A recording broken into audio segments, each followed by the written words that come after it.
Hubo un momento en que la humanidad no era culpable, no cargaba el peso de un crimen que no había cometido, no vivía bajo la sombra de una sentencia anterior a su propio nacimiento. Un momento en que el simple hecho de existir no significaba estar condenado desde el primer suspiro, desde el primer grito, en la oscuridad del mundo.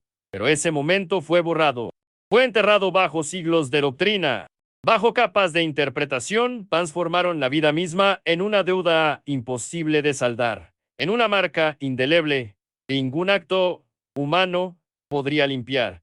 Y es allí, en ese punto de inflexión, donde comienza la historia más oscura y más poderosa de la civilización occidental, la historia de cómo un concepto teológico se convirtió en instrumento más eficaz de control jamás concebido. Más fue herétere que las cadenas, más penetrante que las espadas, porque no ataba el cuerpo sino el alma, no amenazaba con la muerte, sino con algo mucho peor, con la perdición eterna, con el rechazo divino, con la certeza de que cada ser humano nacía ya marcado, ya sucio, ya separado de lo sagrado por un pecado que no era suyo, pero que debía expiar durante toda su existencia. Porque la humanidad aceptó esta carga. ¿Cómo fue posible que millones de personas, generación tras generación, creyeran que venían al mundo ya culpables, ya manchadas por la falta de un ancestro mítico cuyo crimen consistió simplemente en desear conocimiento, en querer ser más de lo que le fue permitido ser? ¿No resulta extraordinario que la sed de saber, ese impulso que define lo más elevado del espíritu humano, fuera convertido en el origen de todo el mal, en la fuente de toda corrupción? ¿Qué clase de Dios crea seres capaces de curiosidad y luego los castiga eternamente por ejercerla? ¿Qué clase de padre lo condena no solo al hijo desobediente, sino a todos sus descendientes, a todos los que vendrán después, a todos los que ni siquiera existían cuando se cometió la supuesta falta? Estas preguntas, que parecen tan evidentes ahora, fueron durante siglos consideradas heréticas, peligrosas, dignas de ojera, porque tocar el dogma del pecado original era tocar el fundamento mismo del poder eclesiástico, era cuestionar la necesidad de la redención, era poner en duda la función mediadora de la Iglesia entre los humanos y lo divino, era amenazar todo un sistema construido sobre la premisa de que los seres humanos son inherentemente defectuosos, irremediablemente caídos, incapaces de salvarse, necesitados de una gracia externa que solo puede ser administrada a través de canales específicos, controlados, vigilados por aquellos que se declaran custodios de la verdad revelada. Y desde donde nos escribes tú que lees estas palabras, tú que en este momento te enfrentas a estas preguntas que durante tanto tiempo fueron silenciadas, ¿desde qué ciudad, desde qué rincón del mundo estás permitiendo que estas ideas entren en tu conciencia? ¿Qué hora marca el reloj en el lugar donde te encuentras? En ese instante preciso en que tu mente se abría la posibilidad de que todo lo que y te enseñaron sobre tu propia naturaleza podría haber sido una mentira construida. Y tal vez, si estas palabras resuenan en ti, si algo se mueve en tu interior al escucharlas, podrías escribirlo en los comentarios, podrías decirle al mundo dónde estás mientras te atreves a dudar, mientras te permites pensar lo impensable, y quizás también, si conoces a alguien que merezca escuchar estas reflexiones, es alguien cuya mente esté lista para cuestionar. Podrías compartir esto con esa persona, con ese amigo cercano, con ese ser querido, no como quien comparte información, sino como quien ofrece una llave, con el deseo profundo de que reciban bendiciones en su familia, de que la verdad les traiga no dolor sino liberación, no miedo sino comprensión. El pecado hereditario, esa doctrina que afirma que cada ser humano nace ya corrompido por la falta de Adán, no apareció plenamente formada en los evangelios, no fue enseñada por Jesús de Nazaret, no formaba parte del judaísmo del que emergió el cristianismo primitivo, sino que fue construida, elaborada, refinada durante siglos de debate teológico, de lucha por de necesidad de explicar, porque el mundo estaba lleno de sufrimiento, si había sido creado por un Dios bueno y omnipotente, y entre todos los pensadores que contribuyeron a forjar esta doctrina, ninguno fue tan influyente, tan determinante, tan absolutamente central como Agustín de Hipona, ese brillante retórico africano del siglo IV que se convirtió al cristianismo después de años de búsqueda espiritual y que dedicó el resto de su vida a construir un sistema teológico que dominaría el pensamiento occidental durante más de 1000 años. Agustín había sido maniqueo. Había creído en la existencia de dos fuerzas cósmicas en eterno conflicto, el bien y el mal, la luz y la oscuridad. Y aunque abandonó esa creencia, algo de ese dualismo permaneció en su forma de pensar, en su manera de entender la existencia humana como un campo de batalla entre impulsos opuestos, entre la carne y el espíritu, entre el deseo carnal y el amor divino. Y fue él quien desarrolló más que en ningún otro la idea de que el pecado de Adán no fue simplemente un acto individual con consecuencias personales, sino un evento cósmico que alteró la naturaleza misma de la humanidad, que corrompió la semilla humana, que hizo que todos los descendientes de Adán heredaran no solo las consecuencias de su pecado, sino la culpa misma, la inclinación al mal, la incapacidad de elegir el bien sin la ayuda de la gracia divina, pero que motivó a Agustín a desarrollar esta doctrina con tal insistencia, con tal pasión, con tal determinación de que fuera aceptada como verdad indiscutible. Fue genuina convicción teológica o había otros factores en juego, otras necesidades más terrenales, más relacionadas con el poder y el control que con la verdad espiritual. Agustín escribió contra Pelagio, ese monje británico que osó sugerir que seres humanos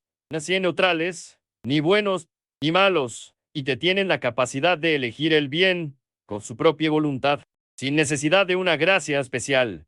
Y esta idea, tan simple, tan aparentemente inocente, era, en realidad, profundamente subversiva, porque y los humanos podían salvarse por sus propias acciones. Si podían elegir el bien sin intervención divina especial. Entonces, ¿para qué servía la iglesia? ¿Para qué los sacramentos? ¿Para qué la jerarquía eclesiástica que se presentaba como intermediaria necesaria entre Dios y los humanos? La batalla entre Agustín y Pelagio no fue una disputa abstracta entre teólogos. Fue una guerra por el alma del cristianismo, por su futuro, por el tipo de religión en ella.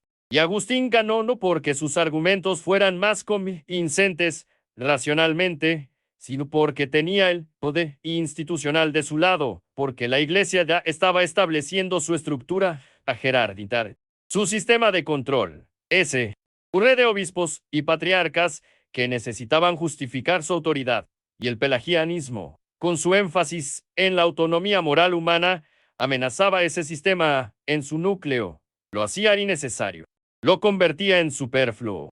¿No es revelador que la doctrina que finalmente triunfó fue precisamente la que más servía a los intereses del institucional, la que más garantizaba la dependencia de los fieles respecto a la mediación clerical, la que más justificaba la existencia de una jerarquía religiosa que controlaba el acceso a la salvación? ¿Es esto coincidencia o evidencia de que las doctrinas teológicas no se establecen únicamente por su verdad revelada, sino también por su utilidad política, por su capacidad de sostener estructuras de poder, por su función de mantener a las masas en estado de dependencia psicológica? Cuando Agustín afirmaba que todos los seres humanos nacen con el pecado original, estaba diciendo algo mucho más profundo y más oscuro que una simple proposición teológica.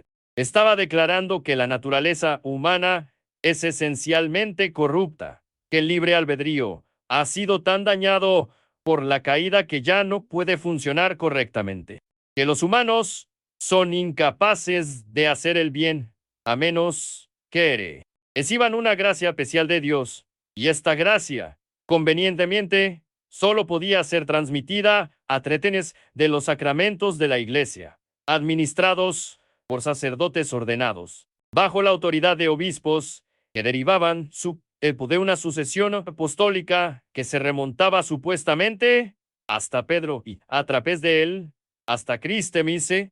¿Ves cómo todo se conecta? Como cada pieza del sistema refuerza las demás. Como la doctrina del pecado original, solo una creencia religiosa, sino una herramienta de poder extraordinariamente eficaz. Porque si nacemos culpables, necesitamos ser salvados. Y si necesitamos ser salvados, necesitamos salvadores. Y estos salvadores necesitan tener autoridad especial, poder especial, acceso especial a lo divino que justifique su posición privilegiada, su derecho a decirnos qué creer, cómo vivir, qué hacer con nuestros cuerpos, nuestras mentes, nuestras almas. El bautismo infantil se convirtió en urgencia porque sin él, según la doctrina agustiniana, el bebé que moría sin ser bautizado iría al limbo, al infierno, cargando la culpa del pecado original sin haber tenido oportunidad de cometer ningún pecado personal. Y esta idea, tan cruel, tan incompatible con cualquier noción de justicia divina, fue aceptada durante siglos, fue enseñada como verdad revelada, fue usada para aterrorizar a los padres y asegurar sus hijos fueran llevados a la iglesia inmediatamente después del nacimiento, creando un vínculo de dependencia comenzaba literalmente con el primer aliento de vida. ¿Qué clase de Dios permitiría que un bebé inocente, incapaz de pecado consciente, fuera condenado eternamente por no haber recibido un ritual administrado por un sacerdote humano? ¿No revela esto algo fundamental sobre la naturaleza de esta doctrina, sobre su origen más humano que divino, más político que espiritual?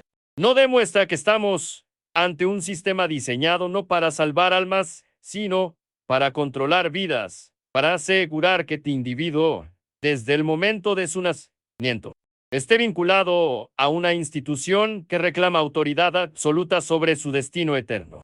Siglo tras siglo, generación tras generación, millones de personas crecieron creyendo que eran fundamentalmente defectuosas, que había algo malo en su interior y podían eliminar por sí mismas, que merecían castigo simplemente por existir.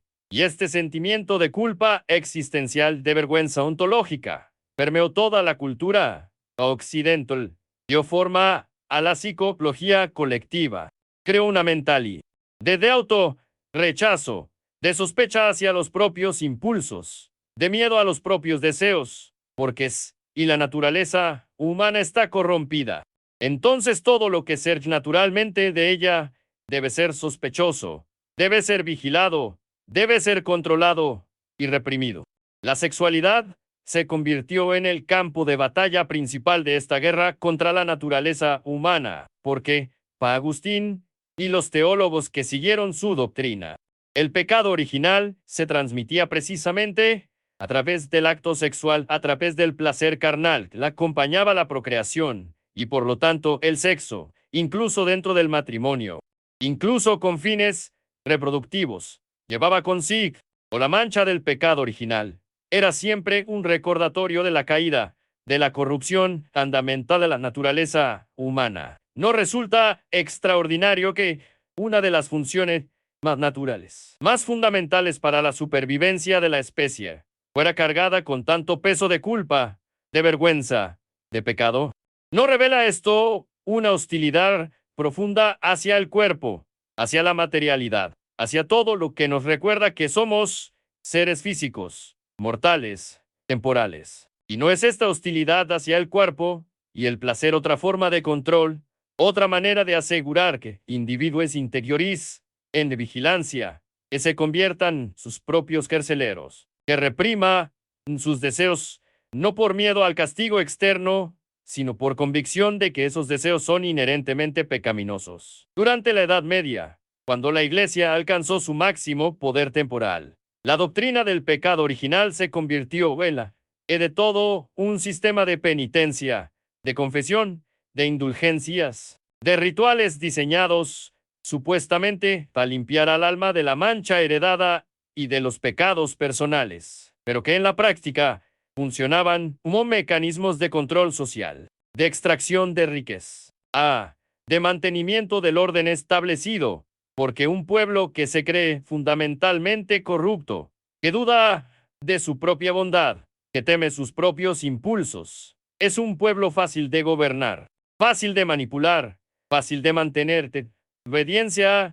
La reforma protestante del siglo XVI no eliminó la doctrina del pecado original. Al contrario, Lutero y Calvino la intensificaron, la radicalizaron aún más que los católicos, especialmente Calvino, con su doctrina de la depravación total, la idea de que el pecado original había corrompido tan completamente a naturaleza humana que no quedaba nada bueno en ella, que el libre albedrío era una ilusión que Dios había predestinado desde antes de la creación a algunos para la salvación y a otros para la condenación, y que esta elección no tenía nada que ver con las acciones o méritos de los individuos, sino únicamente con la voluntad inscrutable de Dios. Puede concebirse una doctrina más profundamente deshumanizante, más completamente negadora de la dignidad humana, más absolutamente destructora de la autonomía moral. Si los humanos están totalmente corrompidos, si no tienen ninguna capacidad de elegir el bien, si su salvación o condenación está predeterminadas en relación alguna con sus acciones, entonces, ¿qué sentido tiene la moral? ¿Qué valor tiene el esfuerzo ético? ¿Qué significado tiene la responsabilidad personal? Y sin embargo, esta doctrina se extendió, fue abrazada por millones, dio forma a sociedades enteras, especialmente en el norte de Europa y luego en América, donde el puritanismo calvinista creó una cultura de trabajo obsesivo, de autorrepresión extrema, de vigilancia constante de los propios pensamientos y sentimientos, porque aunque la salvación estuviera predestinada, se creía que los elegidos mostrarían signos de su elección a través de una vida disciplinada, productiva, libre de placer mundano. Y así el determinismo teológico se convirtió, paradójicamente, en el de una ética de trabajo extraordinariamente igual, de una negación sistemática del cuerpo y el placer en favor de la producción y la acumulación. ¿No es irónico que una doctrina que niega el libre albedrío haya creado una cultura tan obsesionada con el autocontrol, con la disciplina, con la represión de todo impulso espontáneo?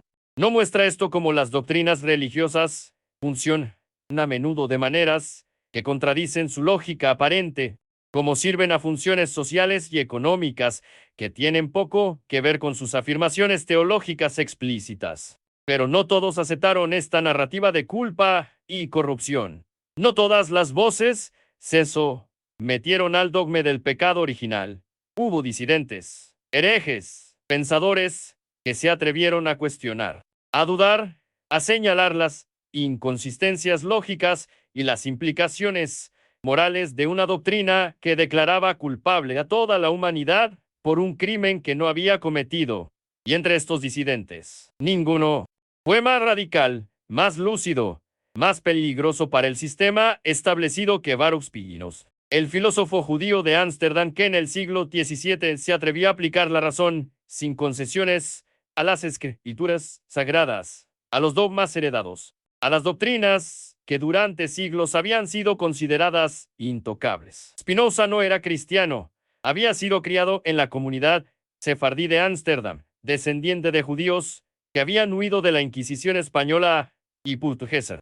Pero su crítica del pecado original no surgía de su identidad judía, sino de algo más profundo, de su compromiso radical con la razón, de su convicción de que ninguna doctrina, por más sagrada que se declarara, estaba por encima del escrutinio racional, de su certeza de que la verdad solo podía encontrarse a través del pensamiento claro, lógico, sin miedo a las consecuencias, que vio Spinoza cuando examinó la doctrina del pecado original con los ojos de la razón, sin el velo de la reverencia, sin el miedo al castigo divino o humano. Vio una contradicción fundamental, una incoherencia hacía insostenible toda la construcción teológica, porque si Dios es infinito, eterno, perfecto, la única sustancia existe por Isma, entonces todo lo que existe es una expresión de la naturaleza divina, una modificación de la sustancia única, y no puede haber nada que sea inherentemente corrupto, inherentemente malo, inherentemente separado de Dios. La idea de que la naturaleza humana fue corrompida por un pecado, de que hubo una caída que alteró la esencia misma del ser humano, implica que hubo un antes y un después, un cambio en la sustancia misma de lo que somos. Pero esto es imposible en el sistema spinoziano porque la naturaleza no cambia. Las leyes que gobiernan la realidad son eternas y inmutables. Y lo que llamamos pecado no es una corrupción de nuestra naturaleza, sino simplemente la ignorancia, falta de comprensión, acción basada en conocimiento inadecuado de las causas que nos determinan. Para Spinoza, la noción de culpa hereditaria era no solo falsas y no absurda, porque ¿cómo puede alguien ser culpable de algo que no hizo? ¿Cómo puede heredarse la responsabilidad moral? ¿Cómo puede transmitirse el pecado de generación en generación como si fuera una propiedad física? La responsabilidad moral solo tiene sentido en relación con acciones conscientes, con elecciones realizadas con conocimiento de sus consecuencias. Y un bebé recién nacido no ha hecho nada, no ha elegido nada, no puede ser moral o inmoral porque carece completamente de la capacidad de acción consciente. Pero entonces, ¿cómo explicar el sufrimiento, la maldad, la imperfección en el mundo y en nosotros mismos? La respuesta de Spinoza era radicalmente diferente de la narrativa agustiniana. No hay caída, no hay corrupción, no hay naturaleza humana pervertida. Hay solo grados de conocimiento y de ignorancia. Hay solo mayor o menor comprensión de las causas que nos determinan. Hay solo acciones que surgen de ideas adecuadas o de ideas inadecuadas. Los seres humanos sufren porque estén corrompidos por un pecado original, sino porque son finitos, porque su conocimiento es limitado, porque actúan basándose en afectos que no comprenden, en pasiones que los dominan precisamente porque no entienden sus causas. Y la salvación, si puede llamarse así, no viene de una gracia externa otorgada por un Dios personal, sino del desarrollo de la razón, y la comprensión cada vez más clara de cómo funciona la realidad, de cómo estamos conectados con el todo esto, de cómo nuestras acciones están determinadas por cadenas causales que podemos comprender si nos esforzamos lo suficiente. Esta visión eliminaba completamente la necesidad de la doctrina del pecado original. La hacía no solo innecesarias y lo perjudicial, porque mantener a las personas en un estado de culpa y vergüenza por su propia naturaleza era mantenerlas en ignorancia, era impedir que desarrollaran su razón, era asegurar que permanecieran de peas dientes de autoridades externas que afirmaban tener la clave de la elevación. Y esto, para Spinoza, era la verdadera esclavitud, la verdadera servidumbre, no la del cuerpo, sino la de la mente. No la física, sino la psicológica, porque entonces la doctrina del pecado original había sido tan exitosa, había dominado durante tantos siglos, había dado forma a civilizaciones enteras. La respuesta de Spinoza era clara, porque servía al poder, porque mantenía a las masas en un estado de miedo y superstición que las hacía fáciles de gobernar, porque los teólogos y los sacerdotes habían utilizado la ignorancia del pueblo para establecer su autoridad.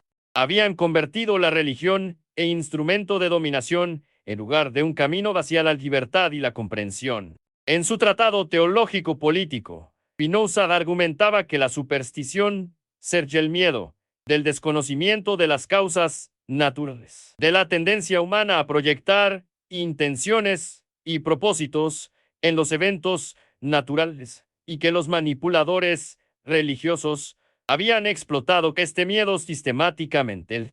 Habían cultivado la superstición, habían mantenido al pueblo en ignorancia precisamente, y un pueblo educado, racional, que comprende las causas naturales. No necesita sacerdotes, no necesita intermediarios, no acepta autoridades que no pueden justificar racionalmente sus afirmaciones. ¿No es esto lo que la Iglesia siempre ha temido más que nada? ¿No es por eso que durante siglos mantuvo las escrituras en latín, inaccesibles para el pueblo común? ¿No es por eso que persiguió a quienes se atrevían a traducirlas a lenguas vernáculas? ¿No es por eso que estableció índices de libros prohibidos y amenazó con excomunión y muerte quienes se atrevían a cuestionar? Porque el conocimiento es poder, porque la comprensión libera, porque un pueblo que piensa por sí mismo es un pueblo que no acepta ser gobernado por el miedo. Y el miedo ha sido siempre el arma más efectiva del ser religioso. El miedo al infierno, el miedo a la condenación, el miedo a morir sin haber recibido los sacramentos, el miedo a que tus hijos mueran sin ser bautizados y paz en la eternidad en el limbo, el miedo a tus propios pensamientos, a tus propios deseos, a tu propia naturaleza que te han enseñado a ver como corrupta, como pecaminosa, como merecedora de castigo. Spinoza proponía el camino opuesto, en lugar de miedo, comprensión en lugar de culpa, conocimiento en lugar de obediencia ciega, pensamiento crítico en lugar de dependencia de autoridades externas, desarrollo de la razón propia. En lugar de ver la naturaleza humana como caída y corrupta, reconocerla como parte de la naturaleza infinita, expresión de la sustancia única que es Dios o naturaleza. Dos nombres para la misma realidad, de eterna y inmutable. Pero ¿puede la gente vivir sin culpa, sin miedo al castigo divino, sin la creencia en una autoridad moral externa que juzga y recompensa? Los defensores del pecado original siempre han argumentado que sin esta doctrina, sin el miedo que inspira, la moralidad se desmoronaría. Las personas se entregarían a sus peores impulsos. La sociedad caería en el caos, porque si va culpa heredada, si no hay necesidad de redención, si no hay castigo eterno para los malvados, entonces, ¿qué impide que las personas hagan lo que quieran sin consideración por los demás? La respuesta de Spinoza era que la verdadera moralidad no puede basarse en el miedo, que una ética construida sobre la amenaza del castigo no es ética en absoluto, sino simple prudencia enista, que actuar bien solo por temor a las consecuencias no es virtud sino cobardía, y que una sociedad que necesita el terror del infierno para mantener el orden es una sociedad enferma, basada en la ignorancia y la superstición en lugar de en la razón y la comprensión. Para Spinoza, la base de la ética no es la culpa ni el miedo, sino la comprensión de que todo está conectado, de que nuestro bienestar está intrínsecamente ligado al bienestar de los demás, de que actuar en contra del bien común es actuar en contra de nuestro propio bien comprendido adecuadamente, no porque un Dios nos castigará, sino porque esa es la naturaleza de la realidad, porque somos partes de un todo interconectado, y lo que hacemos a otros nos afecta a nosotros mismos. ¿No es esta una base más sólida para la ética que el miedo al castigo? ¿No produce una moralidad más genuina, más profunda, más resistente que la que ser simplemente de calcular cómo evitar la ira divina? Una persona que actúa bien por comprensión racional de las conexiones entre su bienestar y el de los demás actúa desde un lugar de fortaleza, de alegría incluso. Mientras que una persona que actúa bien solo por miedo al castigo, actúa desde la debilidad, desde la servidumbre, y su comportamiento moral durará solo mientras el miedo sea efectivo, solo mientras no encuentre una manera de escapar a la vigilancia. Y así llegamos al corazón del asunto, a la pregunta que define todo este análisis. ¿Qué tipo de humanidad queremos ser? ¿Una que vive en constante culpa por su propia naturaleza, que ve su existencia misma como un problema que necesita solución externa, que depende de autoridades que le digan qué pensar y cómo vivir? Una humanidad que se atreve a pensar por sí misma, que desarrolla su razón, que busca comprender las causas que la determinan y así ganar un grado mayor de nivel, adentro de las limitaciones de su naturaleza finita. La doctrina del pecado original representa la primera opción, representa una visión de la humanidad como fundamentalmente defectuosa, incapaz de bondad, sin intervención divina especial, necesitada de salvación externa, porque no puede salvarse a sí misma. Y esta visión ha dado forma a la civilización occidental durante casi 2 milenios. Ha creado una cultura de culpa, de vergüenza, de autoderecha, so que penetra tan profundo en la psique colectiva que incluso aquellos que ya no creen en el dogma religioso siguen cargando con sus efectos psicológicos, siguen sintiendo esa sensación de que hay algo fundamentalmente mal en ellos, de que son suficientes, de que necesitan ser arreglados, salvados, redimidos. ¿Cuánto sufrimiento innecesario ha causado esta doctrina? ¿Cuántas vidas ha dañado? ¿Cuánta energía humana ha sido desperdiciada en rituales de penitencia, en prácticas de autoflagelación física y psicológica, en intentos de suprimir y negar aspectos fundamentales de la naturaleza humana que no tienen nada de pecaminoso, sino que son simplemente las expresiones de nuestra constitución biológica y psicológica? Parte 2. La historia de cómo el pecado original se convirtió en dogma incuestionable. Solo una historia de desarrollo teológico. Es una historia de poder y control, de manipulación sistemática, de construcción deliberada de un sistema que garantizara la dependencia perpetua de los fieles respecto a una institución se declaraba única mediadora entre lo humano y lo divino, y para entender era completamente la profundidad de esta manipulación, para ver con claridad cómo funciona este mecanismo de dominación psicológica. Necesitamos mirar más allá de las doctrinas abstractas y examinar las prácticas concretas, los rituales, los sacramentos, las estructuras de poder que se construyeron sobre la base de la culpa heredada. Porque el bautismo se convirtió en el sacramento más urgente, el que debía administrarse inmediatamente después del nacimiento, incluso si la madre estaba muriendo. Incluso si hacerlo ponía en riesgo la vida del recién nacido. Porque según la doctrina agustiniana refinada por siglos de elaboración teológica, el bebé no bautizado que moría llevaba consigo la mancha del pecado original y por lo tanto no podía entrar al cielo. Quedaba excluido de la presencia divina eternamente, y aunque los teólogos medievales inventaron el concepto del limbo para suavizar un poco esta crueldad, para crear un lugar donde estos bebés y no entes no sufrieran activamente, pero tampoco gozaran de la visión beatífica. El miedo de los padres permanecía, el terror a que su hijo muriera, y en el sacramento que lo limpiaría de la culpa heredada. Este miedo se convirtió en una herramienta extraordinariamente efectiva de control social. Garantizaba que cada familia estuviera vinculada a la iglesia desde el momento mismo del nacimiento de cada hijo. Creaba una dependencia, comenzaba con el primer aliento de vida y continuaba con todos los demás sacramentos que marcaban las etapas de la existencia.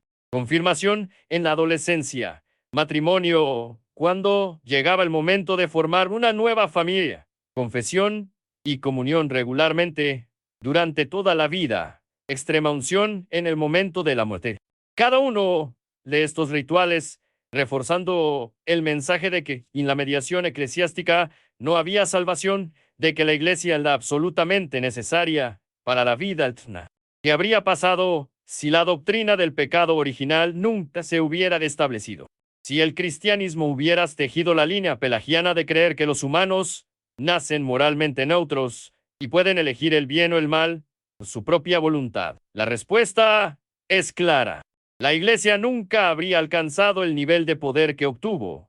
Nunca habría podido construir su vasto imperio de catedrales y monasterios. Nunca habría acumulado las inmensas riquezas que fluyeron hacia ella durante siglos. Porque sin la doctrina de la culpa heredada, sin la necesidad urgente de bautismo, sin la creencia en que la salvación solo era posible a través de los sacramentos administrados, por sacerdotes ordenados, la gente no habría necesitado a la iglesia de la misma manera. no habría estado dispuesta a entregarle todo poder, tanta riqueza, tanta autoridad sobre sus vidas. Y cuando surgieron voces que cuestionaban esta doctrina, cuando aparecieron pensadores que se atrevieron a sugerir que tal vez los humanos no nacían culpables, que tal vez Dios no era tan cruel como para condenar a bebés inocentes, que tal vez había otra manera de entender la salvación y el pecado, esas voces fueron sistemáticamente silenciadas,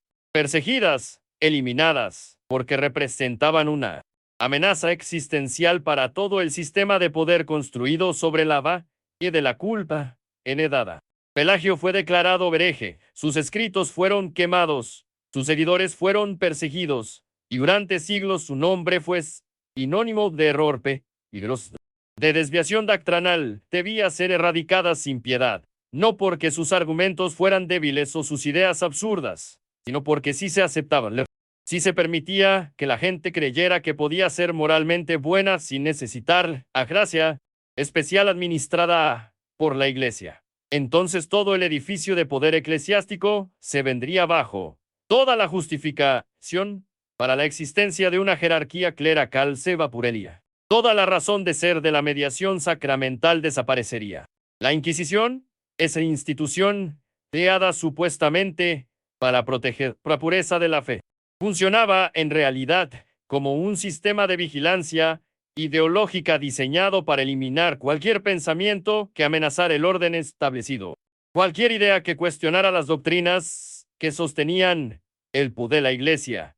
Y entre estas doctrinas, el pecado original era fundamental, era el cimiento sobre el que se construía todo lo demás, y por lo tanto cualquier cuestionamiento de esta doctrina era tratado como la herejía más grave, como un peligro que debía ser extirpado con fuego si era necesario. ¿Cuántos pensadores fueron torturados por atreverse a sugerir que tal vez Dios no era tan injusto como para condenar a toda la humanidad por el pecado de un solo hombre?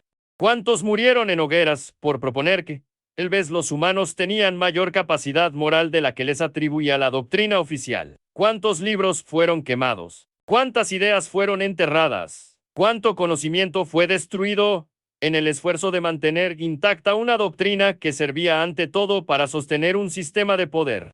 Y cuando llegó la Reforma, cuando Lutero clavó sus tesis en la puerta de la iglesia de Wittenberg y declaró que la salvación fue por fe sola, sin necesidad de las obras ni de los sacramentos, tal como los administraba la Iglesia Católica, podría parecer que la doctrina del pecado original finalmente sería cuestionada, que los reformadores verían la conexión entre esta doctrina y el sistema de paz que estaban tratando de derribar, pero no, al contrario, Lutero, y especialmente Calvino, radicalizaron aún más la visión agustiniana, la llevaron a sus conclusiones lógicas más extremas. Declararon que el libre albedrío era una ilusión, que los humanos estaban tan completamente corrompidos por el pecado original, podían ni siquiera desear el bien sin la gracia divina.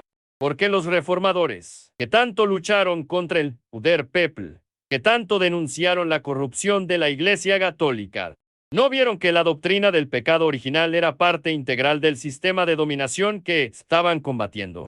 Tal vez porque ellos mismos necesitaban esta doctrina para sus propios propósitos. Tal vez porque estaban construyendo nuevas formas de control religioso y necesitaban mantener a sus seguidores en un estado de dependencias ecológica.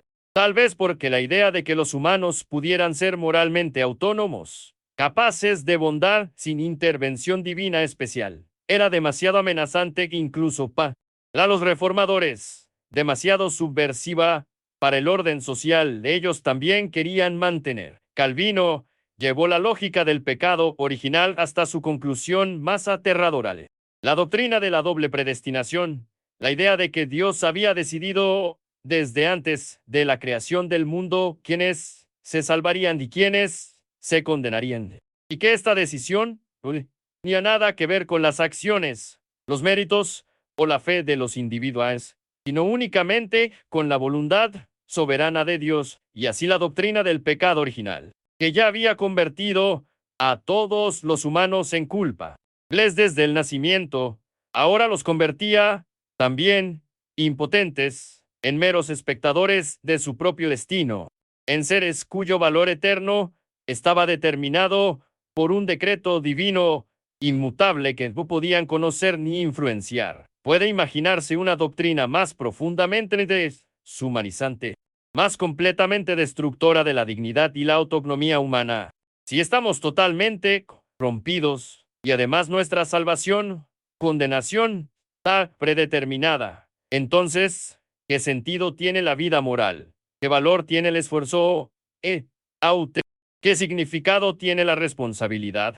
Y sin embargo, esta doctrina se extendió, fue abrazada por comunidades enteras, dio forma a culturas que produjeron sociedades extraordinariamente disciplinadas, productivas, ordenadas. Porque aunque la lógica de la predestinación decidiera eliminar la responsabilidad moral, en la práctica funcionaba al revés. Creaba una ansiedad constante sobre el propio estatus de elección, una necesidad obsesiva de buscar dignos de estar entre los elegidos, y estos signos se encontraban en una vida de disciplina extrema, de trabajo incesante, de negación sistemática del placer.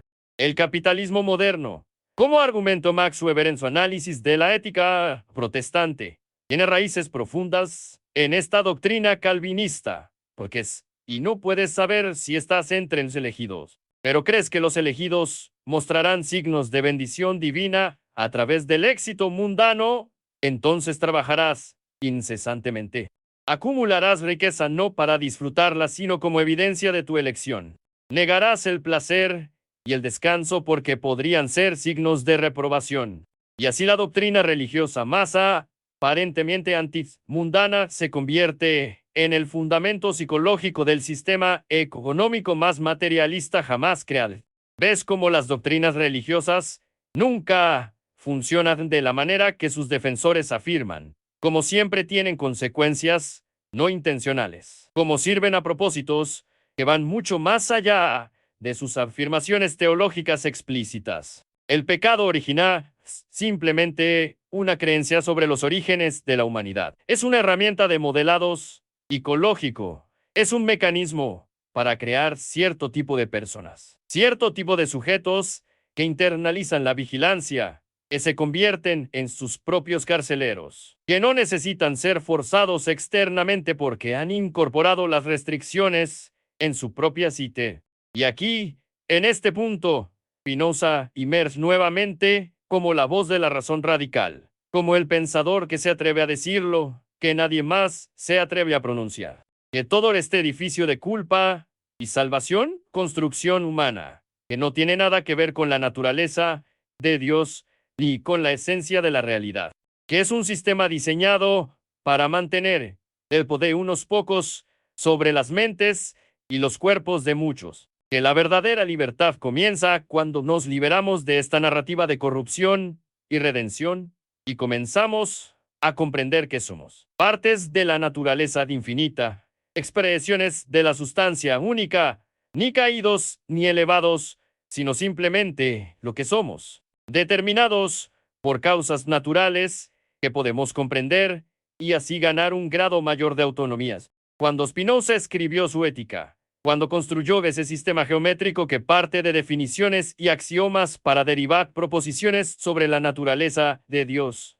de los humanos, de las emociones y la liberación, estaba haciendo algo más que filosofía abstracta. Estaba proporcionando una alternativa completa a la narrativa cristiana de caída y redención. Estaba mostrando que era posible en de la condición humana el sufrimiento, la liberación, sin recurrir a conceptos de pecado, culpa, salvación externa, que todo podía explicarse en términos de grados de conocimiento, de transición de la pasividad a la actividad, de la comprensión que es más clara de las causas que nos determinan, porque entonces el sistema de Spinoza fue tan ferozmente rechazado en su tiempo, porque fue excomulgado de la comunidad judía, porque sus libros fueron prohibidos, porque su nombre se convirtió en sinónimo de ateísmo y peligro moral, porque su filosofía era profundamente amenazante a cualquier sistema de poder basado en la autoridad religiosa, porque si Spinoza tenía razón,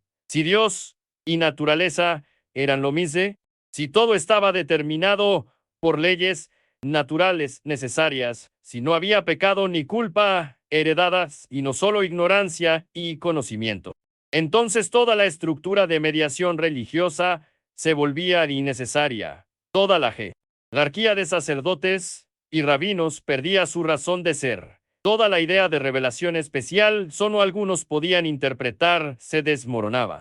Los contemporáneos de Spinoza entendieron perfectamente el peligro de sus ideas. No necesitaban que se les explicara que si su filosofía se aceptaba, si la gente comenzaba a pensar de esa manera, entonces las iglesias se vaciarían, las sinagogas perderían su congregación. ¿Por qué? ¿Para qué necesitas intermediarios si puedes comprender la naturaleza de Dios directamente a través de la razón?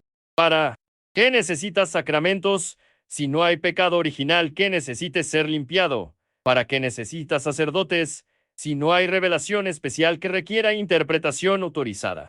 La respuesta de las autoridades religiosas fue el silencio, y la prohibición fue el intento de asegurar que las ideas de Spinoza no se difundieran, que permanecieran confinadas a círculos pequeños de intelectuales, que no alcanzaran a las masas, que podrían ser movidas por ellas. Porque aunque Spinoza escribía en un estilo geométrico complejo, aunque su filosofía requería estudio cuidadoso y pensamiento riguroso, las implicaciones de sus ideas eran claras y accesibles. No nacemos culpables, no necesitamos salvación externa. La verdadera liberación viene del conocimiento, no de la gracia. Y la religión organizada, lejos de ser un camino hacia Dios, es a menudo un obstáculo, una fuente de superstición. Mantiene a la gente en la ignorancia y dependencia. Pero ¿puede la gente realmente vivir sin la narrativa de pecado y redención? Sin la estructura que proporciona la religión organizada, sin la sensación de que hay un plan divino, un propósito trascendente, una razón más allá de las causas naturales para todo lo que sucede.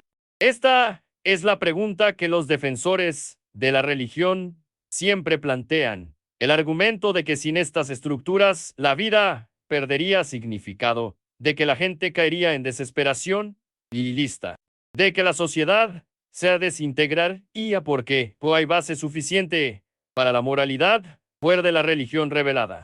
Spinoza respondía que esta objeción cerca la misma ignorancia y superstición que caracteriza la religión organizada, que confunde la necesidad psicológica con la verdad, que asume que porque algo sea reconfortante, debe ser verdadero, y que en realidad la vida gana significado cuando se comprende como parte de la naturaleza infinita, cuando se entiende que nuestras acciones tienen consecuencia.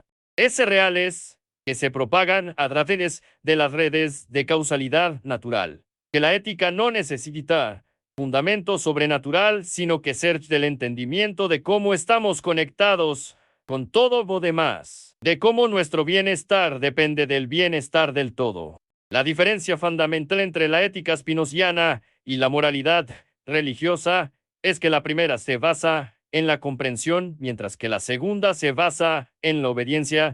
La primera cultiva la autonomía, mientras que la segunda cultiva la dependencia. La primera ve las reglas morales como expresiones de la naturaleza de las cosas que podemos comprender racionalmente, mientras que la segunda las ve como mandatos arbitrarios de una voluntad divina que debemos obedecer sin cuestionar. Y esta diferencia no es trivial. No es solo cuestión de preferencia personal. Tiene consecuencias profundas para el tipo de personas que creamos, para el tipo de sociedad que construimos, para el grado de libertad y dignidad que experimentamos en nuestras vidas. Una persona que actúa moralmente porque comprende porque ciertas acciones son beneficiosas y otras dañinas, actúa desde un lugar de poder, desde su propia naturaleza racional, desde su comprensión de las conexiones causales. Mientras que una persona que actúa moralmente solo porque teme el castigo divino o espera las recompensas celestial, actúa desde la debilidad, desde fuera de sí misma, desde motivaciones que no son verdaderamente suyas, sino impuestas externamente. Y aunque las acciones externas puedan parecer similares, La diferencia psicológica es enorme. Es la diferencia entre la libertad y la esclavitud, entre la actividad y la pasividad, entre ser causa de las propias acciones o ser mero efecto de Fumuter. Y aquí llegamos al núcleo del ataque de Spinoza contra la religión organizada. No es que sea falsa en algún sentido abstracto, no es que sus dogmas no correspondan a hechos teológicos, sino que es perjudicial, que daña a las personas, que las mantiene en un estado de servidumbres psicológica, que las infantiliza al enseñarles a buscar siempre autoridades externas en lugar de desarrollar su propia capacidad de juicio, que las aterroriza con amenazas de castigo eterno y así que mantiene obedientes pero nunca verdaderamente libres, nunca verdaderamente capaces de actuar desde su propia naturaleza racional. Y no es esto exactamente lo que vemos cuando miramos la historia de la religión organizada. ¿No es este su patrón constante a través de los siglos? El mantenimiento del poder a través del control de la información, la vigilancia del pensamiento, la supresión de la duda, la persecución de los que cuestionan, la creación de sistemas elaborados de culpa y penitencia garantizan la descendencia perpetua de los seres. Cuando ha usado la religión organizada su poder para liberar las mentes, para fomentar el pensamiento para celebrar la duda como camino hacia la comprensión más profunda. La historia muestra lo contrario. Índices de libros prohibidos, quema de pensadores, torturas de la Inquisición, excomuniones de todos aquellos que se atreven a pensar diferente. Y todo esto justificado en nombre de proteger la fe, de preservar la verdad revelada, de salvar las almas de los que se extravían. Pero en realidad, siempre fue sobre poder, siempre fue sobre mantener el control, siempre fue sobre asegurar que la autoridad de la jerarquía religiosa permaneciera incuestionable. El pecado original da la doctrina perfecta para este sistema de control porque creaba una necesidad permanente e insaciable. Si nacemos culpables, si nuestra naturaleza misma está corrupta, entonces nunca podemos estar seguros de nuestra salvación. Siempre necesitamos más sacramentos, más penitencias, más intervenciones de la autoridad religiosa. Nunca llegamos a un punto donde podamos decir soy suficiente, estoy bien tal como soy. No necesito intermediarios entre yo y lo divino, porque la doctrina misma nos dice que esto es precisamente la arrogancia del pecado, que pensar que somos suficientes es la marca de nuestra corrupción, que reconocer nuestra insuficiencia fundamental es el primer paso hacia la humildad que Dios requiere. ¿Ves el círculo vicioso? ¿Ves cómo la doctrina se perpetúa? Cómo cualquier resistencia a ella se interpreta como evidencia adicional de su verdad. Como la duda misma se convierte en signo de la corrupción, se supone que debemos combatir. Este es el genio diabólico del sistema. Ha sido diseñado de tal manera que es casi imposible escapar de él usando sus propias reglas. Casi imposible liberarse de él mientras se acepten sus premisas fundamentales. La única manera de salir es hacer lo que hizo Spinoza. Rechazar completamente las premisas. Negar que el juego mismo tenga sentido. Afirmar que toda la narrativa de caída, corrupción, culpa heredada y necesidad de redención, de construcción humana que no tiene fundamento en la naturaleza de la realidad. Que cerca la ignorancia y el miedo y es perpetuada por aquellos que se benefician del sentimiento de la ignorancia y el miedo. Pero ¿cómo hacemos esto? ¿Cómo nos liberamos de una narrativa que ha sido internalizada tan profundamente durante generaciones, que ha dado forma a la psique occidental durante casi 2 milenios, que continúa ejerciendo su influencia incluso sobre aquellos que ya no creen conscientemente en sus afirmaciones teológicas? Porque aunque muchos hoy rechazan el dogma del pecado original como creencia religiosa, todavía cargan con sus efectos psicológicos. Todavía sienten esa sensación de que hay algo fundamentalmente mal en ellos, de que su naturaleza es defectuosa, de que necesitan ser arreglados, mejorados, redimidos. Y esta sensación alimenta industrias enteras de autoayuda, de terapia, de búsqueda interminable y la versión mejorada de uno mismo que finalmente era suficiente. La respuesta de Spinoza Diría que la liberación comienza con la comprensión, con el desarrollo de la razón, con el esfuerzo sistemático de entender las causas que nos determinan, las pasiones que nos mueven, las ideas inadecuadas que nos mantienen en servidumbre, y que este proceso no es rápido ni fácil. Requiere esfuerzo sostenido, pensamiento riguroso, disposición a enfrentar verdades incómodas. Ese sobre nosotros mismos y sobre el mundo, pero que es posible, que podemos transitar de la servidumbre a la libertad, de las pasiones a la razón activa, de la ignorancia al conocimiento. Y en algún lugar del mundo, en este mismo instante en que estas palabras son leídas, hay alguien comenzando ese tránsito.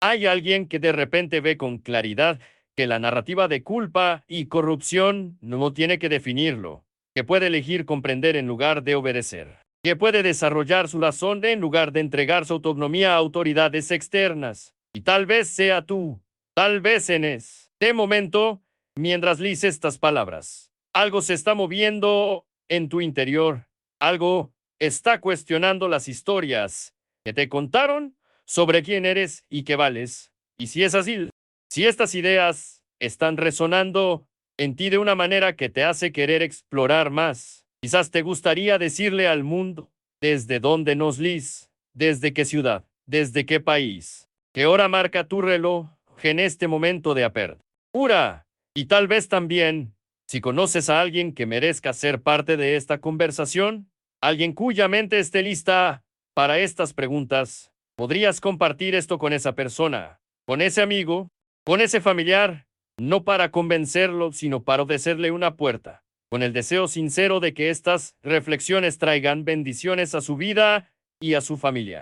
No bendiciones en el sentido religioso tradicional, sino comprensión, claridad, liberación de los miedos innecesarios que nos mantienen pequeños. Parte 3. Hay un momento en la vida de todas civilización cuando las mentiras fundamentales sobre las que se construyó comienzan a desmoronarse, cuando las contradicciones internas se vuelven tan obvias que ya no pueden ser ignoradas, cuando las preguntas que durante siglos fueron silenciadas, finalmente rompen el muro de silencio y exigen respuestas. Y ese momento llegó para la doctrina del pecado original, no de golpe, sino gradualmente.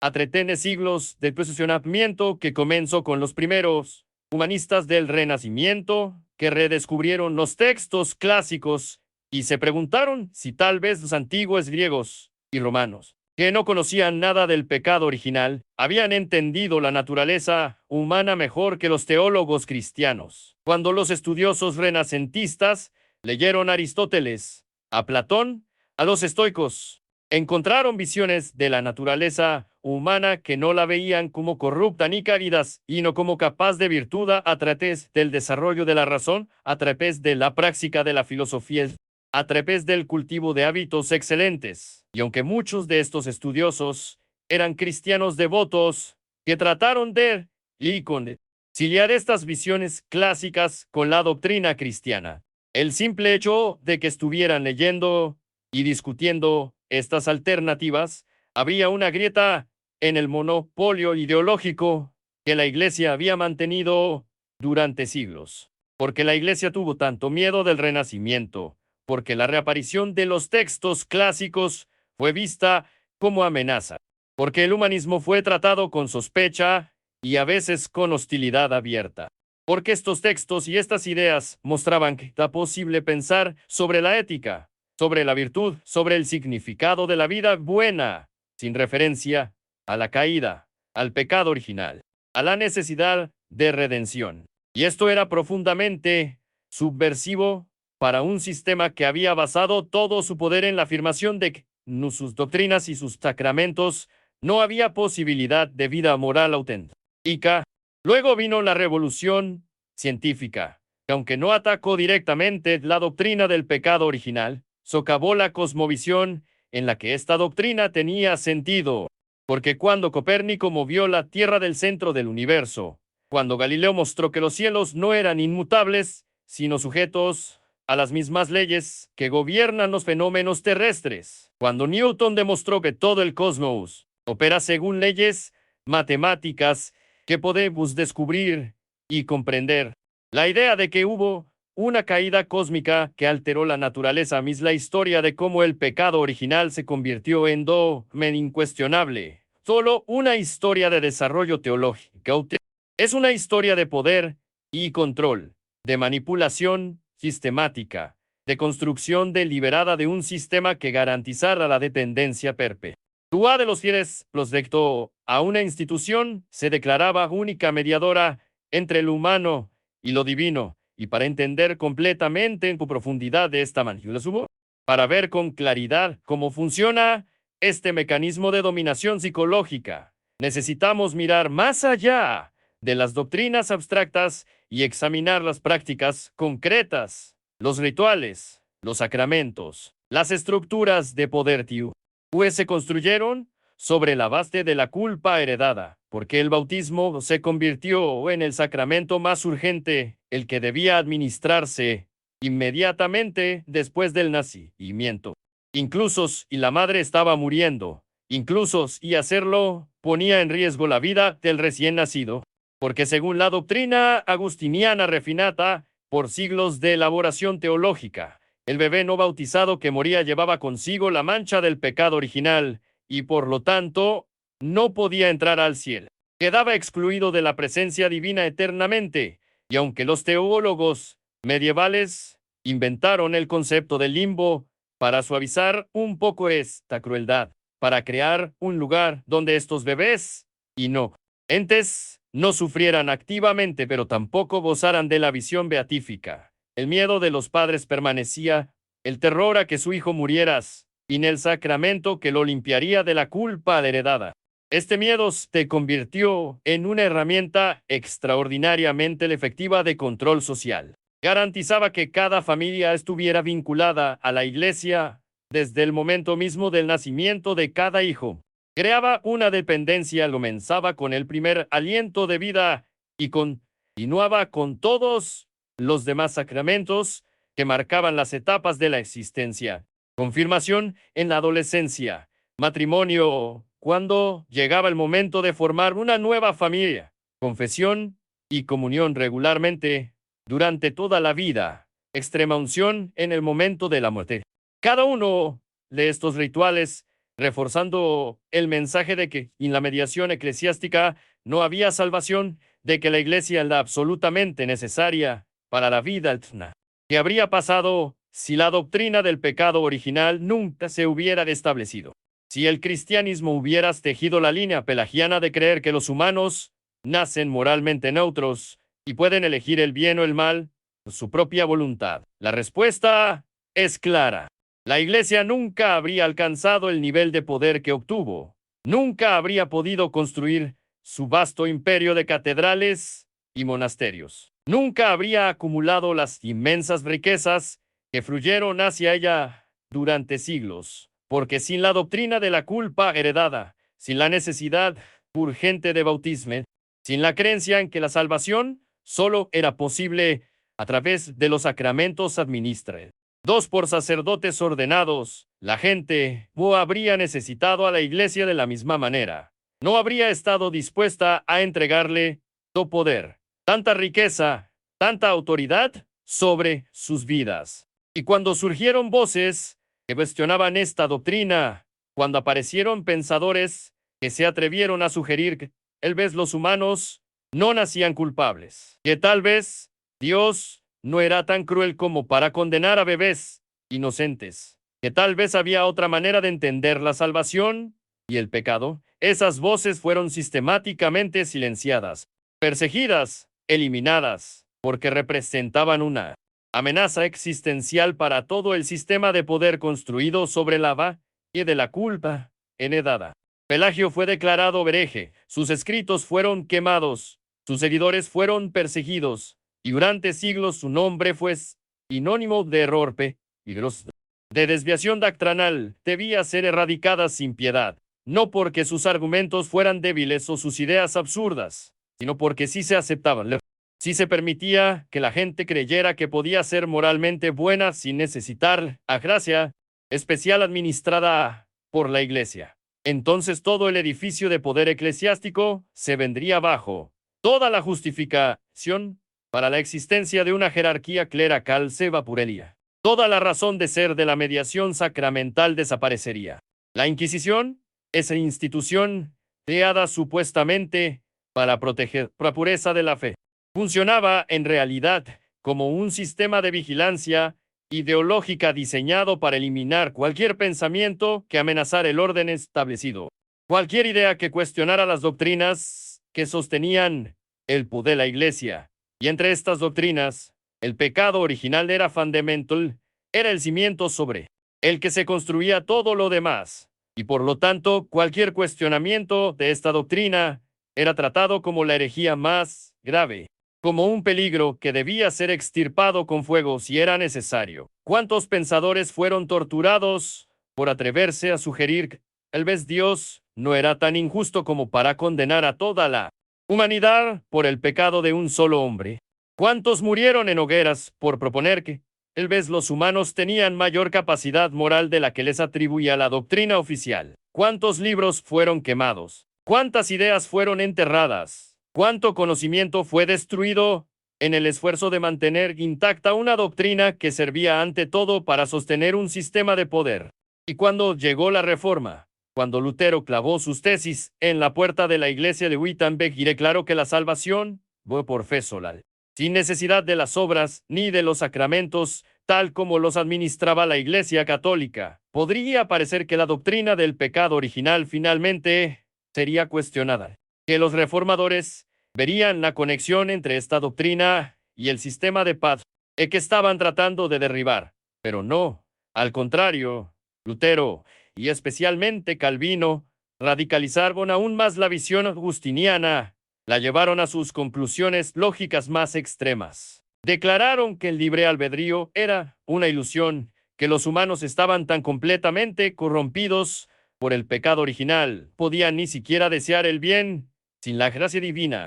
Porque los reformadores, que tanto lucharon contra el poder papal, que tanto denunciaron la corrupción de la Iglesia Católica, no vieron que la doctrina del pecado original era parte integral del sistema de dominación que estaban combatiendo.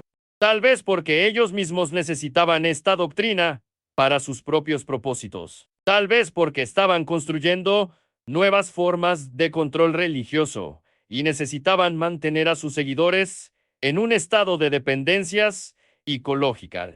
Tal vez porque la idea de que los humanos pudieran ser moralmente autónomos, capaces de bondad sin intervención divina especial, era demasiado amenazante incluso para los reformadores, demasiado subversiva para el orden social. Ellos también querían mantener. Calvino llevó la lógica del pecado original hasta su conclusión más aterradora.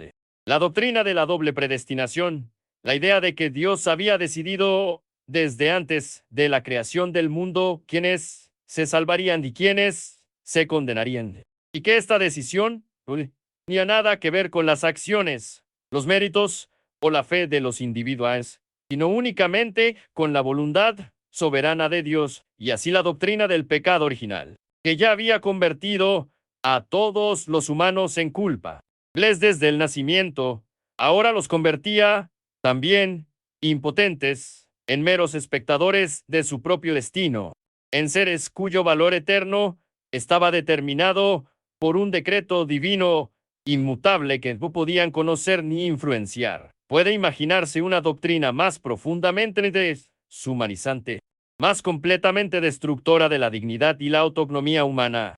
Si estamos totalmente corrompidos y además nuestra salvación, condenación, está predeterminada, entonces, ¿qué sentido tiene la vida moral? ¿Qué valor tiene el esfuerzo? ¿Qué significado tiene la responsabilidad? Y sin embargo, esta doctrina se extendió, fue abrazada por comunidades enteras, dio forma a culturas que produjeron sociedades extraordinariamente disciplinadas, productivas, ordenadas. Porque aunque la lógica de la predestinación decidiera eliminar la responsabilidad moral, en la práctica funcionaba al revés. Creaba una ansiedad constante sobre el propio estatus de elección, una necesidad obsesiva de buscar dignos de estar entre los elegidos, y estos signos se encontraban en una vida de disciplina extrema, de trabajo incesante, de negación sistemática del placer.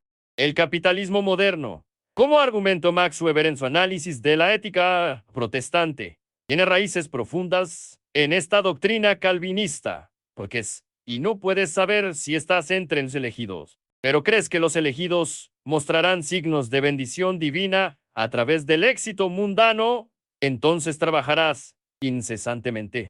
Acumularás riqueza no para disfrutarla, sino como evidencia de tu elección. Negarás el placer y el descanso porque podrían ser signos de reprobación. Y así la doctrina religiosa más aparentemente antimundana se convierte en el fundamento psicológico del sistema económico más materialista jamás creado. ¿Ves cómo las doctrinas religiosas nunca funcionan de la manera que sus defensores afirman? Como siempre tienen consecuencias no intencionales, como sirven a propósitos que van mucho más allá de sus afirmaciones teológicas explícitas. El pecado original es simplemente una creencia sobre los orígenes de la humanidad. Es una herramienta de modelados psicológico. Es un mecanismo para crear cierto tipo de personas, cierto tipo de sujetos que internalizan la vigilancia, que se convierten en sus propios carceleros, que no necesitan ser forzados externamente porque han incorporado las restricciones en su propia psique. Y aquí, en este punto crucial de la historia del pensamiento occidental, Spinoza emerge como la voz de la razón radical, como el pensador que se atreve a decirlo, que nadie más se atreve a pronunciar, que todo este edificio de culpa y salvación, construcción humana, que no tiene nada que ver con la naturaleza de Dios ni con la esencia de la realidad, que es un sistema diseñado para mantener el poder de unos pocos sobre las mentes y los cuerpos de muchos, que la verdadera libertad comienza cuando nos liberamos de esta narrativa de corrupción y redención y comenzamos a comprender que somos partes de la naturaleza infinita, expresiones de la sustancia única, ni caídos ni elevados, sino simplemente lo que somos, determinados por causas naturales que podemos comprender y así ganar un grado mayor de autonomías. Cuando Spinoza escribió su Ética, cuando construyó ese sistema geométrico que parte de definiciones y axiomas para derivar proposiciones sobre la naturaleza de Dios, de los humanos, de las emociones y la liberación, estaba haciendo algo más que filosofía abstracta. Estaba proporcionando una alternativa completa a la narrativa cristiana de caída y redención. Estaba mostrando que era posible en de la condición humana el sufrimiento, la liberación, sin recurrir a conceptos de pecado, culpa, salvación externa, que todo podía explicarse en términos de grados de conocimiento, de transición de la pasividad a la actividad, de la comprensión que es más clara de las causas que nos determinan, porque entonces el sistema de Spinoza fue tan ferozmente rechazado en su tiempo, porque fue excomulgado de la comunidad judía con un eren de una severidad sin precedentes, porque sus libros fueron prohibidos tanto por autoridades católicas como protestantes, porque su nombre se convirtió en sinónimo de ateísmo y peligro moral durante más de un siglo,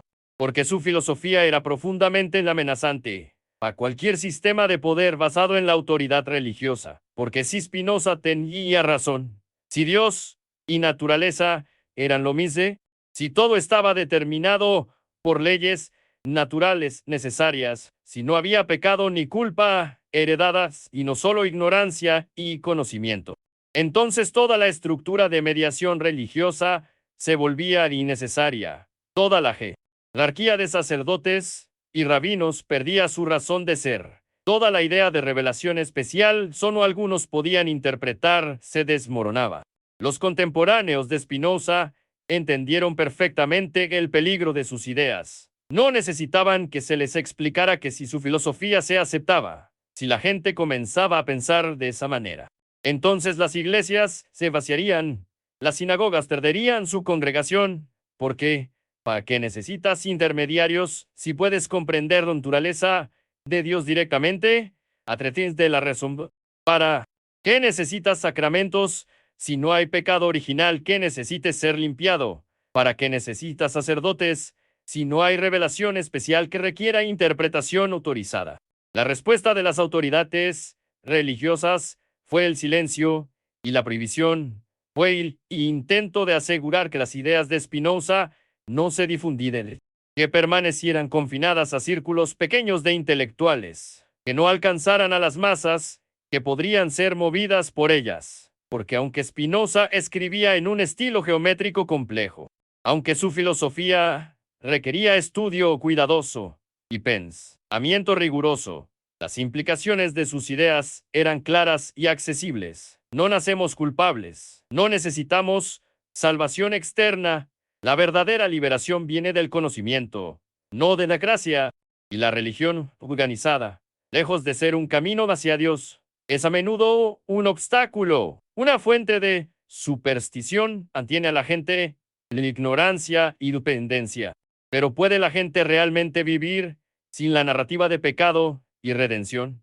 Sin la estructura que proporciona la religión organizada, sin la sensación de que hay un plan divino, un propósito trascendente, una razón más allá de las causas naturales para todo lo que sucede.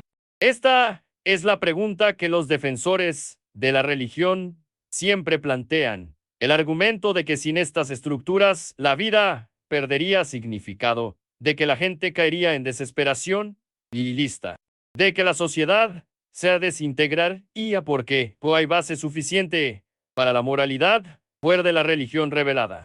Spinoza respondía que esta objeción cerca la misma ignorancia y superstición que caracteriza la religión organizada, que confunde la necesidad psicológica con la verdad, que asume que porque algo sea reconfortante, debe ser verdadero, y que en realidad la vida gana significado cuando se comprende como parte de la naturaleza infinita, cuando se entiende que nuestras acciones tienen consecuencia. Ese reales que se propagan a través de las redes de causalidad natural, que la ética no necesita fundamento sobrenatural, sino que ser del entendimiento de cómo estamos conectados con todo lo demás, de cómo nuestro bienestar depende del bienestar del todo. La diferencia fundamental entre la ética spinoziana y la moralidad religiosa es que la primera se basa en la comprensión, mientras que la segunda se basa en la obediencia. La primera cultiva la autonomía, mientras que la segunda cultiva la dependencia. La primera ve las reglas morales como expresiones de la naturaleza de las cosas que podemos comprender racionalmente, mientras que la segunda las ve como mandatos arbitrarios de una voluntad divina que debemos obedecer sin cuestionar. Y esta diferencia no es trivial. No es solo cuestión de preferencia personal. Tiene consecuencias profundas para el tipo de personas que creamos, para el tipo de sociedad que construimos, para el grado de libertad y dignidad que experimentamos en nuestras vidas. Una persona que actúa moralmente porque comprende porque ciertas acciones son beneficiosas y otras dañinas, actúa desde un lugar de poder, desde su propia naturaleza racional, desde su comprensión de las conexiones causales. Mientras que una persona que actúa moralmente solo porque teme el castigo divino o espera las recompensas celestial, actúa desde la debilidad, desde fuera de sí misma, desde motivaciones que no son verdaderamente suyas, sino impuestas externamente. Y aunque las acciones externas puedan parecer similares, la diferencia psicológica es enorme. Es la diferencia entre la libertad y la esclavitud, entre la actividad y la pasividad, entre ser causa de las propias acciones o ser mero efecto de Fumuter. Y aquí llegamos al núcleo del ataque de Spinoza contra la religión organizada. No es que sea falsa en algún sentido abstracto, no es que sus dogmas no correspondan a hechos teológicos, sino que es perjudicial, que daña a las personas, que las mantiene en un estado de servidumbres psicológica, que las infantiliza al enseñarles a buscar siempre autoridades externas en lugar de desarrollar su propia capacidad de juicio, que las aterroriza con amenazas de castigo eterno y así se mantiene obedientes pero nunca verdaderamente libres, nunca verdaderamente capaces de actuar desde su propia naturaleza racional. ¿Y no es esto exactamente lo que vemos cuando miramos la historia de la religión organizada? ¿No es este su patrón constante a través de los siglos? El mantenimiento del guerra a través del control de la información, la vigilancia del pensamiento, la supresión de la duda, la persecución de los que cuestionan, la creación de sistemas elaborados de culpa y penitencia garantizan la descendencia perpetua de los seres. Cuando ha usado la religión organizada su poder para liberar las mentes, para fomentar el pensamiento para celebrar la duda como camino hacia la comprensión más profunda. La historia muestra lo contrario. Índices de libros prohibidos, quema de pensadores, torturas de la Inquisición, excomuniones de todos aquellos que se atreven a pensar diferente. Y todo esto justificado en nombre de proteger la fe, de preservar la verdad revelada, de salvar las almas de los que se extravían. Pero en realidad, siempre fue sobre poder. Siempre fue sobre mantener el control. Siempre fue sobre asegurar que la autoridad de la jerarquía religiosa permaneciera incuestionable. El pecado original da la doctrina perfecta para este sistema de control porque creaba una necesidad permanente e insaciable. Si nacemos culpables, si nuestra naturaleza misma está corrupta, entonces nunca podemos estar seguros de nuestra salvación. Siempre necesitamos más sacramentos, más penitencias, más intervenciones de la autoridad religiosa. Nunca llegamos a un punto donde podamos decir soy suficiente, estoy bien tal como soy. No necesito intermediarios entre yo y lo divino, porque la doctrina misma nos dice que esto es precisamente la arrogancia del pecado, que pensar que somos suficientes es la marca de nuestra corrupción, que reconocer nuestra insuficiencia fundamental es el primer paso hacia la humildad que Dios requiere. ¿Ves el círculo vicioso? ¿Ves cómo la doctrina se perpetúa? Cómo cualquier resistencia a ella se interpreta como evidencia adicional de su verdad. Como la duda misma se convierte en signo de la corrupción, se supone que debemos combatir. Este es el genio diabólico del sistema. Ha sido diseñado de tal manera que es casi imposible escapar de él usando sus propias reglas. Casi imposible liberarse de él mientras se acepten sus premisas fundamentales. La única manera de salir es hacer lo que hizo Spinoza. Rechazar completamente las premisas. Negar que el juego mismo tenga sentido. Afirmar que toda la narrativa de caída, corrupción, culpa heredada y necesidad de redención, de construcción humana que no tiene fundamento en la naturaleza de la realidad, que ejerce la ignorancia y el miedo y es perpetuada por aquellos que se benefician del entendimiento de la ignorancia y el miedo. Pero ¿cómo hacemos esto? ¿Cómo nos liberamos de una narrativa que ha sido internalizada tan profundamente durante generaciones, que ha dado forma a la psique occidental durante casi 2 milenios, que continúa ejerciendo su influencia incluso sobre aquellos que ya no creen conscientemente en sus afirmaciones teológicas? Porque aunque muchos hoy rechazan el dogma del pecado original como creencia religiosa, todavía cargan con sus efectos psicológicos. Todavía sienten esa sensación de que hay algo fundamentalmente mal en ellos, de que su naturaleza es defectuosa, de que necesitan ser arreglados, mejorados, redimidos. Y esta sensación alimenta industrias enteras de autoayuda, de terapia, de búsqueda interminable y la versión mejorada de uno mismo que finalmente era suficiente. La respuesta de Spinoza sería que la liberación comienza con la comprensión, con el desarrollo de la razón, con el esfuerzo sistemático de entender las causas que nos determinan, las pasiones que nos mueven, las ideas inadecuadas que nos mantienen en servidumbre, y que este proceso no es rápido ni fácil. Requiere esfuerzo sostenido, pensamiento riguroso, disposición a enfrentar verdades incómodas. Ese sobre nosotros mismos y sobre el mundo, pero que es posible, que podemos transitar de la servidumbre a la libertad, de las pasiones a la razón activa, de la ignorancia al conocimiento.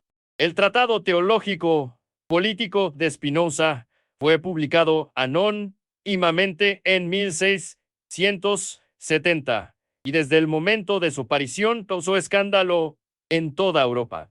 Fue denunciado por teólogos de todas las denominaciones, fue prohibido por autoridades civiles y religiosas, Fue quemado públicamente, y el nombre de su autor, aunque oficialmente lo ocultó, pronto fue conocido y se convirtió en sinónimo de blasfemia, de ateísmo, de peligro para el orden social y religioso, porque en ese libro Spinoza había hecho algo que Nietzsche había atrevido a hacer con tal sistematicidad y tal claridad.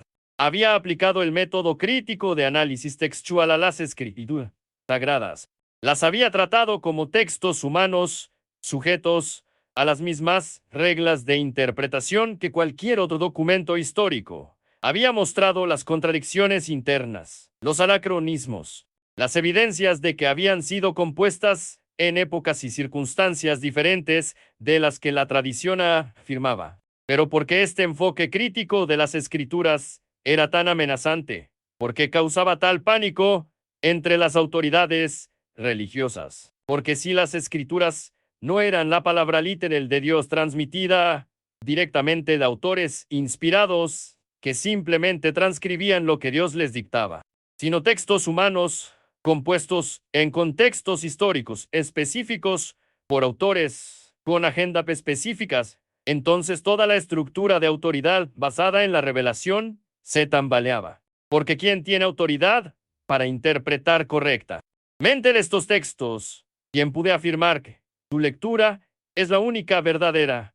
¿Quién puede usar estos textos para justificar su poder sobre las mentes y las vidas de los demás? Spinoza argumentaba que la Biblia era un libro de filosofía ni de ciencia, que intentar extraer de ella doctrinas metafísicas precisas era un error, que su propósito era práctico, moral, que buscaba promover la justicia y la caridad, y que todo lo demás era añadido posterior, interpretación teológica que servía a intereses institucionales que a la verdad, y por lo tanto, la doctrina del pecado original, que no está claramente formulada en las escrituras hebreas y que Jesús nunca enseñó explícitamente, era precisamente del tipo de construcción teológica posterior que debía ser cuestionada y rechazada si no resistía el examen racional.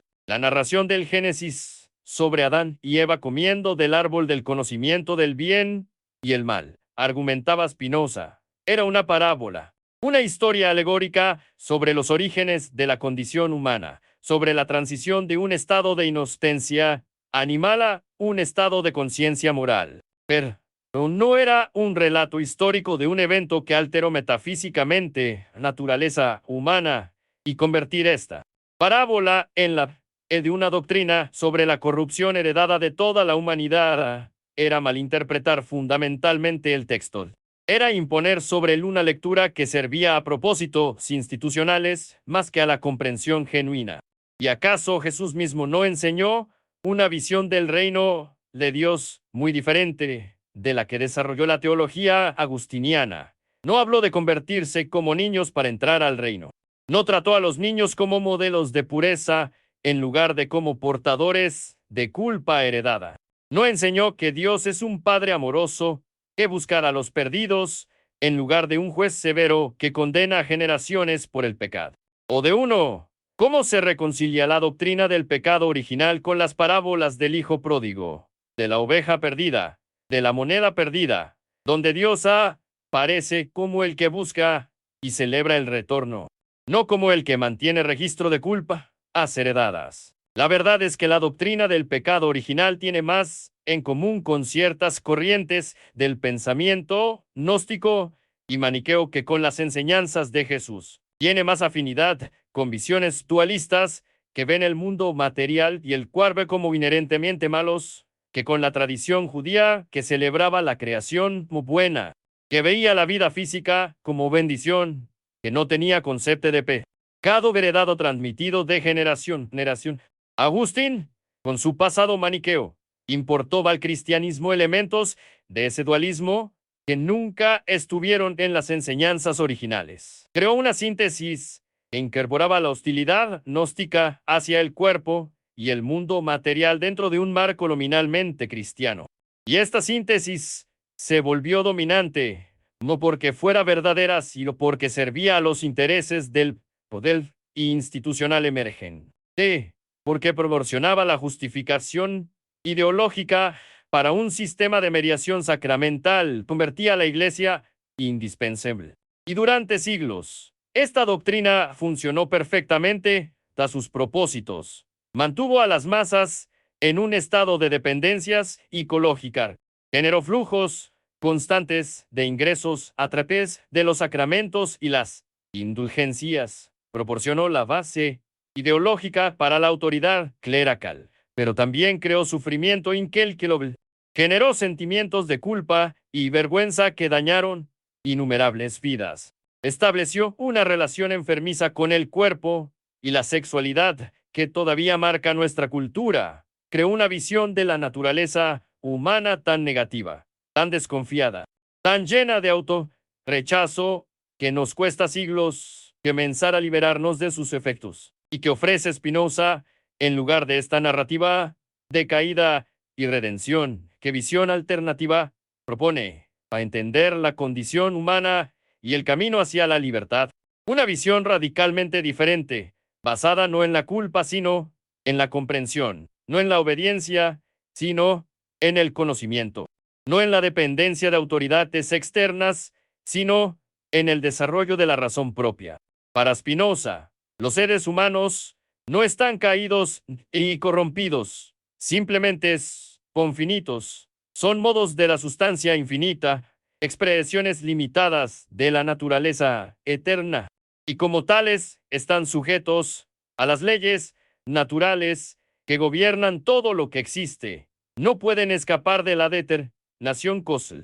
No tienen libre albedrío en el sentido de poder elegir independientemente de las causas que los determinan, pero pueden ganar un grado mayor de libertad a través del conocimiento, a través de la comprensión de las causas que los mueven, a través de la transición de ideas inadecuadas a ideas adecuadas. El sufrimiento humano, en esta visión, no surge una naturaleza corrupta, sino de la ignorancia, de actuar bastándose en conocimiento inadecuado de las causas, de ser movido por pasiones que no comprendemos, de estar sujeto a afectos que surgen de encuentros aleatorios con cosas externas cuyo impacto sobre nosotros no podemos anticipar ni controlar.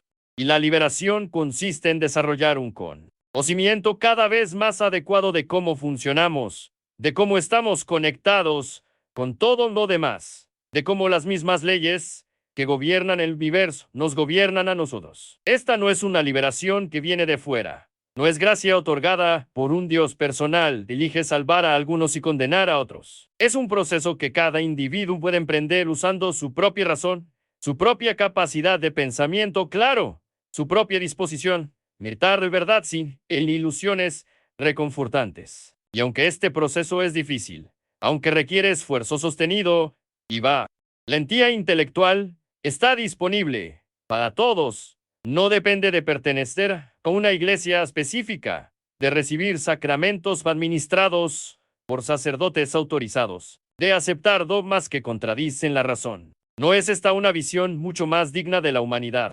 No nos trata como seres capaces de autocomprensión y autotransformación, en lugar de como criaturas defectuosas que necesitan ser salvadas externamente.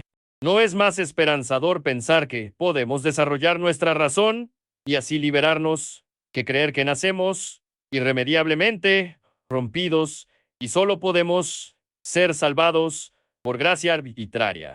Pero hay que ser honestos sobre las dificultades de este camino spinoziano. No es fácil. No ofrece el consuelo inmediato que ofrece la religión tradicional. No promete un Padre Celestial, os ama y cuida de nosotros. No garantiza la inmortalidad personal ni la reunión con los seres queridos en un más allá.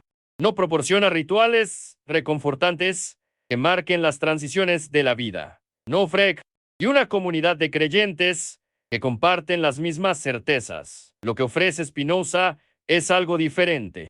La posibilidad de vivir en la verdad, la dignidad de pensar por uno mismo, la libertad de no estar sujeto a autoridades que afirman tener acceso especial a divino, la comprensión de que somos partes de algo infinito y eterno, aunque nosotros mismos seamos finitos y temporales, la alegría que viene del conocimiento adecuado del entendimiento claro, de la acción que serge nuestra propia naturaleza racional en lugar de ser mera reacción a causas externas. Y para algunos, para aquellos cuyas mentes están hechas de tal manera que no pueden aceptar consuelos, que saben que son ilusiones, para aquellos que valoran la verdad por encima de la comodidad, para aquellos que preferirían vivir con incertidumbre honesta que con certeza falsa. La filosofía de Spinoza ofrece un camino, difícil pero real, hacia una forma de libertad que depende de nada externo, o que no puede ser quitada por ninguna autoridad, que permanece incluso cuando todo lo demás se desmorona. Y en este momento, mientras estas palabras son leídas, tal vez en algún lugar del mundo hay alguien que siente resonar en su interior esta llamada a la autonomía intelectual, a la libertad de pensamiento, a la dignidad de vivir sin culpa heredada. Y si eres tú, si estas ideas están tocando algo profundo en tu ser, tal vez te gustaría compartir desde dónde lices esto, desde qué ciudad, desde qué país, qué hora marca tu reloj mientras consideras estas preguntas que durante tanto tiempo fueron consideradas peligrosas. Y tal vez también, si conoces a alguien que merezca escuchar estas reflexiones, alguien cuya mente esté lista para cuestionar las narrativas heredadas, podrías compartir esto con esa persona. No para convencerla, sino para ofrecerle una puerta hacia otra manera de pensar. Con el deseo profundo de que estas ideas traigan bendiciones a su vida y a su familia. No bendiciones sobrenaturales, sino la bendición real de la comprensión, de la claridad, de la libertad de vivir, sin miedo a un Dios vengativo que los juzga por crímenes que no cometieron. La ilustración del siglo XVIII, ese movimiento intelectual que enfatizó la razón sobre la tradición, la ciencia sobre la superstición, el pensamiento crítico sobre la aceptación dogmática, debe mucho a Spinoza, aunque sus protagonistas no siempre lo reconocieran públicamente, porque durante décadas admitir ser spinozista era invitar a la persecución, era arriesgar la carrera académica, era exponerse a ser tratado como ateo y enemigo de la religión y la moral. Pero las ideas de Spinoza circularon, fueron leídas en secreto, fueron discutidas en círculos privados, influyeron en pensadores que oficialmente rechazaban porque había algo en su sistema que respondía a una necesidad profunda de su tiempo, la necesidad de encontrar una manera de pensar sobre Dios, sobre la naturaleza, sobre los humanos, que no dependiera de la revelación sobrenatural, que pudiera sostenerse sobre sus propios fundamentos racionales, que no requiriera aceptar milagros, misterios, dogmas incomprensibles. Y cuando finalmente, en el siglo XIX, comenzó a ser posible estudiar a Spinoza abiertamente, cuando los filósofos alemanes lo redescubrieron y lo reconocieron como uno de los grandes pensadores de la tradición occidental. Quedó claro que su crítica de la doctrina del pecado original y de la religión organizada había sido profética, había anticipado desarrollos que tomarían siglos en mater y alisarse completamente. Había visto con claridad meridiana lo que otros apenas intuían, que el sistema de poder religioso basado en la culpa y el miedo eventualmente se desmoronaría ante el avance de la razón, del conocimiento científico, del pensamiento crítico. Hoy, en el siglo XXI, la doctrina del pecado original ha perdido mucho de su poder sobre las mentes occidentales. Incluso dentro de las iglesias hay teólogos que la cuestionan, que buscan reinterpretarla, que intentan formularla de maneras menos crudas, menos incompatibles con nociones modernas de justicia y responsabilidad moral. Pero los efectos psicológicos de siglos de esta doctrina permanecen.